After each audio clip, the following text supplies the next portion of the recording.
It is a very good afternoon. Welcome to Kenyatta University. This is KYU 24/7 News, and today we are doing the roundtable discussion with bluesmile. And here we'll be discussing issues that are affecting comrades, issues that are affecting youth in the country, and of late we have developing issues that we'll be talking about today. So with me here are elected leaders, student leaders, and students here ready to discuss this issue that we'll be talking about today. So even before I introduce the topic, let me invite from my right. Maybe introduce yourself. Okay, I'm Sharon Sano Kerubo from Kiriri Women's University. I take education arts. Yeah. It's nice to have you around from Kiriri. Yes. Thank you, Bluesmile. My name is Alois Otieno Dongo from School of Architecture and Engineering, taking urban and regional planning. Thank you. Okay, you'll be very resourceful today. Here, yes, Kyogozi? Yes, it's a good afternoon for Bluesmile. My name is Maritim Amos Kitegon. I'm a student from School of Education. I'm a fourth year and a non-resident Congress elect. Thank you so much. Okay, karibuni sana. Now, we have issues that are affecting students. Basically, today we want to talk about the cost of living and the ID prices that we've seen from the Gazette notice that was shared by Professor Kindiki, the Interior CS here. So this issue has been affecting comrades, and let's start from the cost of living. What is the intensity of this cost of living to comrades? Maybe we start from Kiriri. How are things in Kiriri? Are comrades well? Are they okay? Just brief us on the situation in Kiriri. Okay, the situation there is not fair at all. Because honestly, life is being hard. Because you can't call home like, I've called home like this week. Oh, mom, I need money. The other week, mom, I need money. Even the parents are like, you are lying. Why are you taking money? So life is not fair at all. Life is not fair at all. Life is somebody naisha hata you don't know how it live. Exactly. Like sasa kutumia kapa ako like hiyo kapa ni wiki mzima. Ndio nafanya shopping kapa ishaisha. Okay, let's hear from Kiongozi hapa. We are in Kenyatta University. Let's look how are comrades faring with the cost of living. First of all, Bluesmile, thank you for the interview. The cost of living is something that is affecting the comrades really seriously. Touching on the background of like the cost of living, it's due to the policies that the government have put in place, which they are seeing as the citizens themselves feel like it's a burden to them. So therefore, when it comes to the students themselves, it's really a burden. It's really not fair for the student to undergo such kind of a living, you see. Even it's not fair enough even to the parents themselves. Just the way my fellow has said that it's they feel the parents feel like, where are you taking that money, you see? Where is it like really fair you call each and every weekend, each and every day? So it's a burden to the students themselves. Yeah, thank you. Okay, when Maritim, Yes. you heard from the student leader here, Yes, and you've heard from the lady from Kiriri that Yes. the students are really suffering. We're making a lot of calls home. The parents are wondering where we're taking this money. I know you are newly elected, but you've had these calls, comrades Yes, calling you. that is From your perspective and from what you've observed and what you've experienced with a few days in office, even before, how are students faring in these tough economic conditions? Yes, thank you so much for the first smile. First of all, allow me to humbly say a big thank you to my constituents for believing in me and trusting in me so that I can serve them in that position for the non-resident. Literally,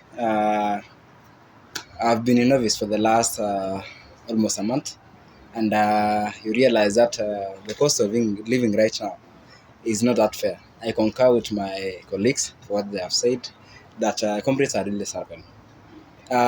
When you try to compare assuming the 100 shillings that we are having currently, and the under shilling that we were having in the last 5 years, they are not. They cannot do they cannot buy the same item. So the cost of living is currently uh, a threat to the comrades. And we as student leaders, we normally receive calls from the comrades that they are sleeping without food. And we also have to struggle to maybe make them to be better, because we also, being the leaders, we also face the same challenge. We're in the same country, and we are also the comrades. Now, the cost of living is not favoring the comrades. The comrades are really suffering. Even when you talk of the help, most of them, they usually utilize them to pay their fee. You realize that they'll be left behind, not paying the rent, getting the normal food to sustain them. So they are really suffering, and the government should look into that. Okay. Yes. So even before we get the government looking into this thing, Yes. let's get back to Kiriri here. So I really, comrades are asking, those who are maybe from Kenyatta University, from UN, how can a comrade budget in Kiriri? Like just roughly tell us, maybe in a day, how much do you spend? How much do you used to spend, and these economic times, how much do you spend just taking the normal meals that comrades do? Okay, let's say the one doing the cafeteria thing, because in our cafeteria everything is 50 bob. So if I'm taking breakfast from the cafeteria, that's 50 bob for breakfast. Again, lunch, that's 50 bob, 100 bob. Then supper, that's 150. So that's if I'm doing the cafeteria thing. So if you're cooking at your place, so maybe it's a bit cheaper, because you won't miss 10 bob for skuma wiki, and maybe again another 10 bob for nyanya, and another 5 bob for the vitungos. Like still is still the same. So 150 a day. 150. That's the new condition now under the Yeah. new circumstances. Mm. Maybe before this all cost of living thing, high cost of living, how did meal cost Okay. in the cafeteria? It's still 50 bob. Still 50 bob. Yeah. And then what's making life become miserable now? Okay, let's say the one doing the cafeteria thing, maybe they are used, so they can't complain. So the one cooking for themselves, they're like, mafuta, nyanya, they're like, there's no tomato anyways, so you have to cook your veggies without tomato. So you have to use the onions.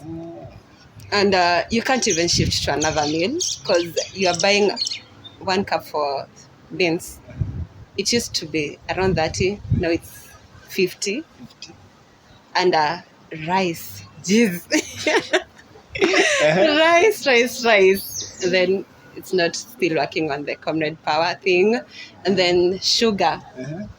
So my friends, you have to take the brown tea. If you're doing your home meal, let's say the one doing home meal, for them it's not fair. The ones doing the canteen, they are used to, so the ones at home, they don't have to take. But generally life is hard. Generally, life is hard.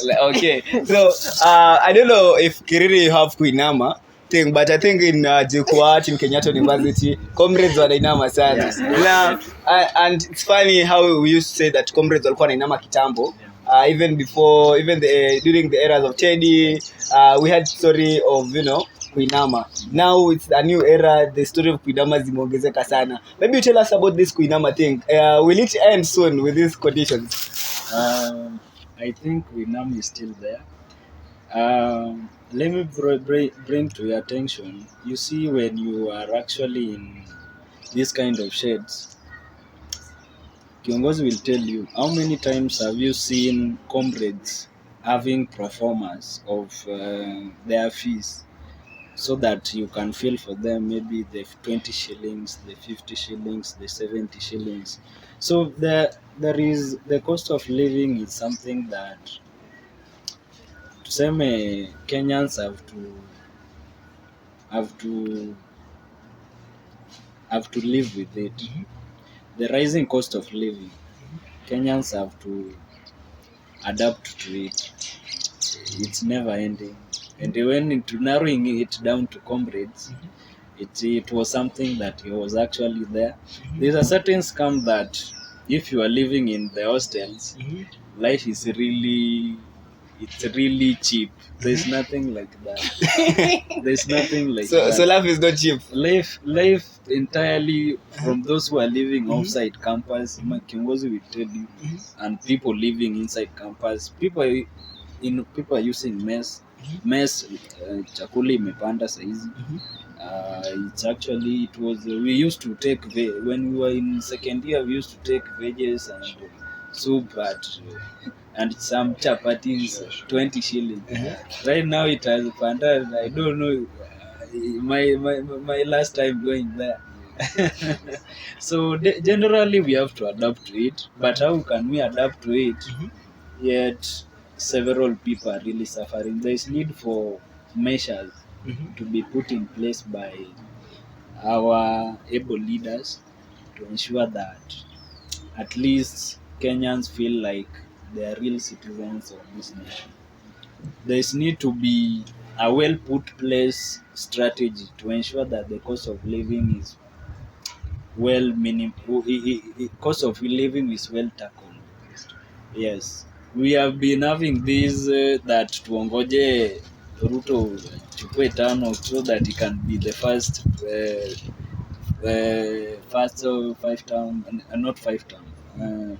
first term president.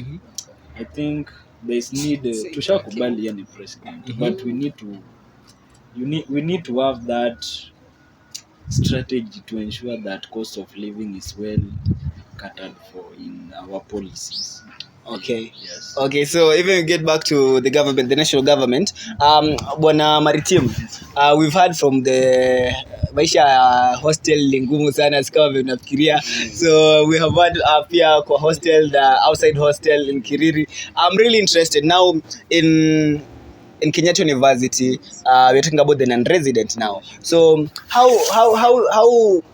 is the cost of maybe a meal, full meal in a day for the people living the non-resident? Are the issues the same as in Kiriri? And of course, you know these things, and maybe you tell us if there's hope that in future maybe the life outside campus will be cheaper than the one which watu wanaishi ndani ya shule. Yeah. Well, thank you so much, Bluesman. Literally outside there, we believe that maybe the life will be a bit easier, because personally when I was in first year, I had a chance to stay in a hostel, and life there was good. At least it was somehow better, and I reached a point where I became an understudent. And literally outside there, as we talk, the cheapest meal that you can take and you feel you're okay is around 60 shillings. So it's a bit higher than what they are. So you realize that maybe that is a breakfast, a lunch also you can take 50, and maybe late in the evening you can take 60, which amounts to around 130. So a day. So you realize not 100 but 180. Sorry. Yeah. So the life outside there is not that good, but we hope so that things will change, and we believe, and we are very optimistic that as we go along, things will change. That is what we believe in. Okay. Yes. Now let's now talk about the idea.